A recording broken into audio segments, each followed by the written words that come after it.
தலாட் இன்றுள்ள கர்த்தருடைய வார்த்தை பிரசங்கி 7ஆம் அதிகாரம் 2ஆம் வசனம். விருந்து வீட்டுக்கு போவதிலும் துக்க வீட்டுக்கு போவதே நலம், இதிலே எல்லா மனுஷரின் முடிவும் காணப்படும். உயிரோடு இருக்கிறவன் இதை தன் மனதிலே சிந்திப்பான். பிரியமான தேவ பிள்ளைகளே, நீங்கள் விருந்து வீட்டுக்கு போவதை பார்க்கிலும் துக்க வீட்டுக்கு போய் அந்த கூடாரங்களை விசாரியுங்கள், திக்கற்ற பிள்ளைகள் விதவைகளை விசாரியுங்கள் என்று வேதம் சொல்லுகிறது.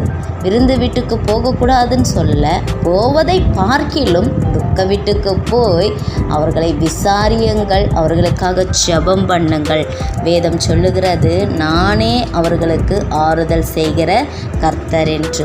நம் கர்த்தரை ஆறுதல் சொல்லும் பொழுது நாம் அமைதியாக இருப்பது நல்லதல்ல. துக்க வீட்டுக்கு போய் நீங்கள் மற்றவர்களை விசாரித்து அவர்களுக்கு கர்த்தருடைய வார்த்தைகளை சொல்லி தேற்றுங்கள்.